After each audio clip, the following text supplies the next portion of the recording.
विश्वानि देव सवितर्दुरितानि पराशुव यद्भद्रं दन्न आशुव। ओम शांति शांति शांति। समादरणीय सभी मंचस्थ विद्वान मंडली, धर्मप्रेमी सज्जनों, माताओं,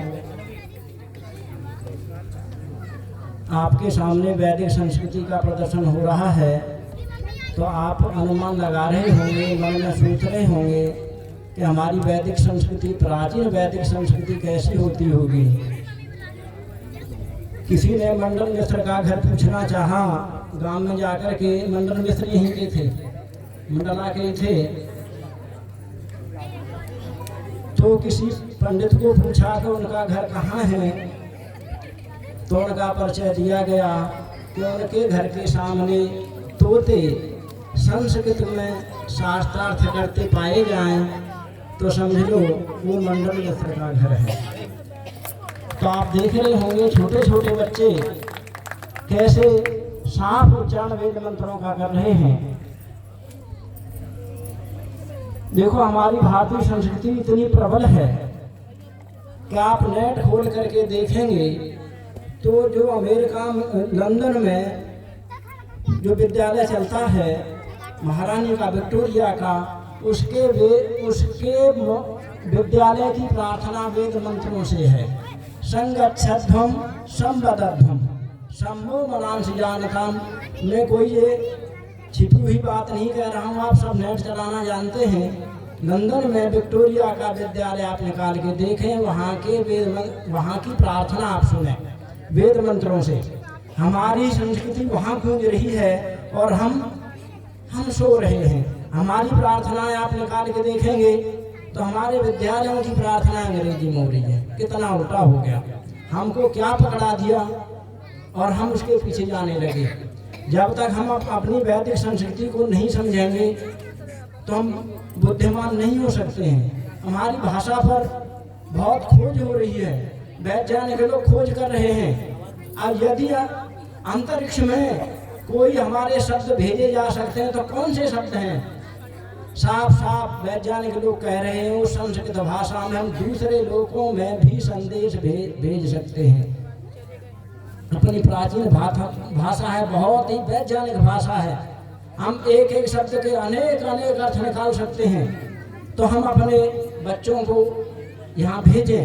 आपने देखा होगा बच्चे कितना अच्छा उच्चारण कर रहे हैं, और उच्चारण ही नहीं, यहाँ पर माता पिता की सेवा करने वाले भी बनाए जाते हैं। और यदि ये इसी प्रकार से चलता रहा, जो आज के विद्यालय दिख रहे हैं ना आपको, इन विद्यालयों को चले भी बहुत समय नहीं हुआ, 100 साल नहीं हुए हैं, 50 साल के भीतर क्या हाल हो गए हैं।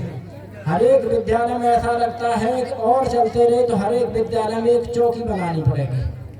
इतना क्राइम बढ़ता जा रहा है, किसके कारण? अपने मुनि जी बहुत अच्छी तरह से इन बातों को बताया करते हैं। इतना क्राइम क्यों बढ़ रहा है? जितने पढ़ते जा रहे हैं उतने मूर्ख बनते जा रहे हैं, उतने क्राइम करने वाले बनते जा रहे हैं। रात भी बता रहे थे तो ये विद्या जब तक नहीं रुकेगी तब तक ये क्राइम बढ़ने हैं। राजनेता कहते कहते कई बार तो रुक जाते हैं बात को, और ये कहते हैं कि ये बहुत जल्दी विद्यालय बंद हो जाने चाहिए, इसमें केवल साक्षर बनाए जा रहे हैं, इसमें संस्कार नहीं दिए जा रहे। एक राजनेता कह रहा था, आज की आप कोई भी पद्धति देख लें, आप न्याय की प्रक्रिया देख लें, न्याय आप लेते लेते आप मर जाएंगे, न्याय नहीं मिलेगा।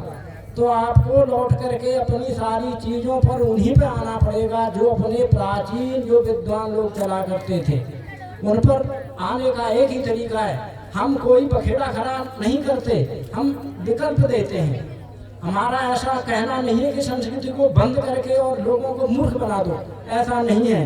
हमने पहले विकल्प दिया है, तब बाद में हम इन चीज़ों का खंडन करते हैं। हम पर पढ़ाना आता है, हम पर IAS बनाने आते हैं, हमसे डॉक्टर बनाने आते हैं, हमसे मास्टर बनाने आते हैं, हमसे न्यायाधीश बनाने आते हैं, न्याय करने की प्रक्रिया हमसे बताने आती है, तब इस चीज़ों का हम खंडन कर रहे हैं। और जिन जिन लोगों को इस पद्धति से चलने का चस्का लगा वो आज बहुत आगे निकल गए। बहुत आगे। एक गुरुकुल कालवा में एक फौजी को इसी प्रकार से, जैसे अपने फौजी साहब हैं प्रेमलाल जी, एक एयरफोर्स से रिटायर होके आया। उसने सोचा मैं अपने बच्चों को गुरुकुल में ही पढ़ाऊंगा, एक दिन भी मैं आधुनिक विद्यालय में नहीं पढ़ाऊंगा। छोटे बच्चों को लेकर के आने लगा। आज उसके बच्चे डॉक्टर बन रहे हैं। आप इस पद्धति से ऐसा ना सोचें कि इस पद्धति से नहीं बढ़ेंगे। ये पद्धति बहुत ही विद्या का और बुद्धि का दोनों का विकास करती है। अंग्रेज भी इस बात को कह रहा है कि संस्कृत जो पढ़ता है सारा उच्चारण तंत्र उसका बहुत साफ होता है और बुद्धि का विकास होता है। नेट में निकाल के देखोगे आप, क्या देखेंगे, क्या पाएंगे? जो गायत्री का जप करता है, गायत्री मंत्र का जप करता है, उसका मस्तिष्क बहुत शांत रहता है, और जिसका मस्तिष्क शांत रहता है उसकी बुद्धि बहुत बढ़ती है। गायत्री का जप करने से बुद्धि बढ़ती है, संस्कृत पढ़ने से बुद्धि बढ़ती है। आपको आगे बढ़ना है तो इन चीज़ों को छोड़ करके बहुत जल्दी आपके क्षेत्र में ये गुरुकुल है, अपने बच्चों को जोड़ें, आप लोग जुड़ें।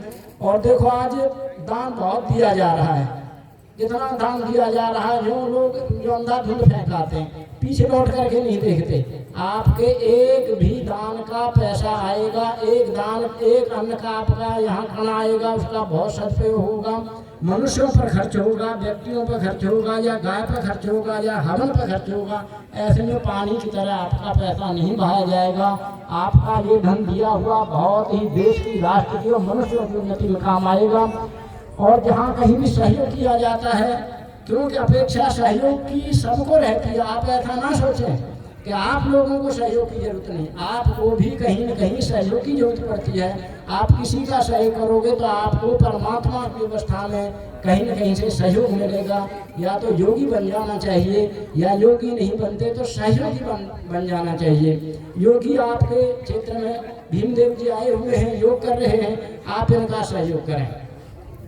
आप सहयोग करोगे तो परमात्मा आपका सहयोग करेगा। आपकी संतान है, आपका क्षेत्र। देखो काम गयाजीपुर गांव में हो रहा है, लेकिन ये कहाँ कहाँ जाएगा? काम कालवा गांव में बैठ करके होता है, तो पूरे धरती पर कालवा गांव का नाम होता है। कितना कालवा कालवा कालवा, कितना नाम स्वामी रामदेव जी। ऐसे ही जहाँ काम होगा तो पूरी धरती पर आपके गयाजीपुर मंडला का नाम, मध्य प्रदेश का नाम जाएगा ही जाएगा। आने वाले आते रहते हैं, जाने वाले जाते रहते हैं, लेकिन ये गयाजीपुर गांव हमेशा रहना है। हम कब तक हैं हमारी कोई पता नहीं, हम 1 दिन हैं, 10 दिन हैं, 10 साल हैं, 20 साल हैं, लेकिन गयाजीपुर गांव ये हजारों साल रहने वाला है। तो इसका नाम अमर होगा, मध्य प्रदेश का नाम, मंडला का नाम अमर होगा।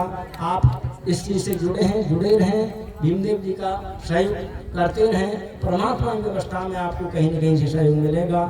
इन्हीं शब्दों के साथ में आप सब लोगों का धन्यवाद। ओम शांति।